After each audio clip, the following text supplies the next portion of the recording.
What's up mga ka-good vibes? So for today's video is papakita naman po natin mga picture natin nung nandun po tayo at nagtrabaho sa Jeju Island sa South Korea po. So ayan po, Loveless, ang Kuya Mark ninyo kung nagtatanong ko yung single na single, ready to mingle!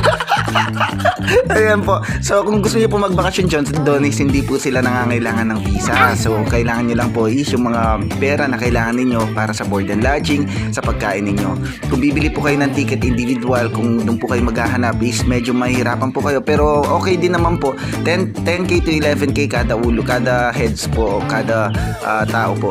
So kung dalawa kayo, 22,000 para sa ticket. Magalat po kayo ng mga 50, maximum 100,000 is pwede na po kayo magstay doon ng 4 to 5 days. Kung gusto niyo naman pong hassle-less at maiplano po lahat ng mga tour ninyo para makita ninyo yung kabuuan ng lugar ng Jeju Island is yung package po, 4 nights, 3 days. So mga 50, 100,000 lang po. So ganun din po halos magagastos ninyo, hindi pa po kayo mahirapan. So ito po ulit ang inyong Kuya Mark. Sana nakatulong po itong video na ito sa mga gusto magbakasyon sa Jeju Island, kung magkano ang pwede o magkano ang magagastos ninyo sa lodging, sa pagkain at saka sa pag-i-stay po ninyo. Kasama na po yung mga tour ninyo. Kung ako po sa inyo, package na po yung kunin nyo para hindi po kayo mahirapan. So God bless po at alam nyo pa yung mga errands nyo araw-araw.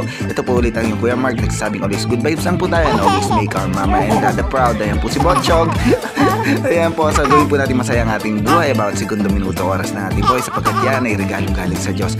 Bye bye! See ya on our next vlog. God bless. See ya! Share up!